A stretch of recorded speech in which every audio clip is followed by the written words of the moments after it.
ஆட்சியிலும் பங்கு அதிகாரத்திலும் பங்கு அப்படிங்கிறது திருமாவர்களுடைய நீண்ட நாள் கனவு.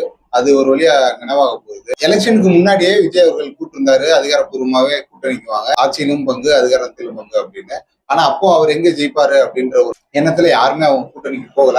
ஆனா இன்னைக்கு நினைச்சதை காட்டி எல்லாமே தலைகளா பிடிக்குது. நிறைய கட்சிகள் முன்னாடி கூட்டணிக்கு போயிருந்தா அதிக சீட் கிடைச்சிருந்துக்கும், எம்எல்ஏவா இருந்துக்கலாம், அமைச்சரா இருந்துக்கலாம் நினைச்சுக்கலாம்.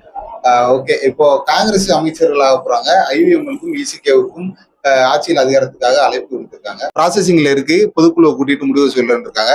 99% அவங்க அமைச்சரவையில இடம்பெறுவாங்கன்னு தான் நான் நினைக்கிறேன். ஏன்னா இந்த ஒரு அரிய வாய்ப்பு வாழ்க்கையில நினைச்சாலும் திரும்ப அவர்களுக்கு கிடைக்காது. ஏன்னா இனி திமுக அதிமுக ஆட்சிக்கு வந்து அவங்களோட கூட்டணிக்கு போனாலும் கூட அவங்க இந்த பவர் ஷேரிங் ஒத்துக்க மாட்டாங்க.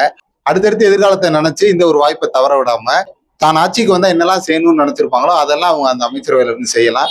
மக்களுக்கு அவங்க மேல ஒரு நம்பிக்கை வரும். இது ஒரு வாய்ப்பாகவும் கருதலாம். அவங்க என்ன செய்யறாங்கன்றதை நம்ம பார்க்கலாம்.